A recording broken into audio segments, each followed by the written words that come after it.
What was your experience on Bill and Ted and auditioning, and how did that process build? I'm glad. It's so funny you say that because, okay, I came in after Bill and Ted were cast.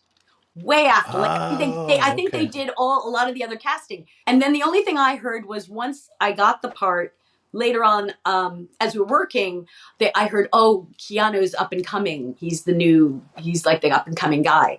What was so funny about Keanu is he pretty much stayed Ted, which was fascinating Yeah. because I didn't really like when we were like, he'd be like, hi, nice to meet you.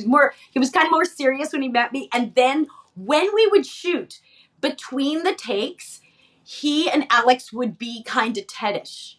So they were goofing around and they were messing around and they were trying things. And Alex would be like trying to tell the director, hey, what if we did this? And what if we did that? So it was kind of funny because we all sort of took our parts, but for my experience with Keanu is when I saw him, he was more Ted-ish. And here's the amazing part. I don't know if you know this, but just this August, I saw Keanu for the first time after almost 40 years. And I went, what happened? How'd you run into him? I went, there was a Dog Star. He's in a band called Dog Star, which is a great band. And he was playing locally. And I thought, oh my gosh, I'm going to just go and see. I'm going to go see it. And then I'll ask afterwards if he wants to say hi. And I went and I asked and he came out and he was like, Diane. And he was so nice. And I was shocked. I was shocked that he even remembered, because it was so long ago. Well, let me ask you, because I don't understand when they do these. They just did Face the Music, the third movie, and your character's in it, but they didn't use you. And I'm like, well, it's got to be on your schedule or off your schedule, because why in the world wouldn't you're a great actor? Oh, so do you know what happened there? Or well, certainly even from Bogus Adventure, we thought we were going to be playing our characters again. We thought we were going to come back. Everybody else came back. Missy came back. We're like, why wouldn't they do that?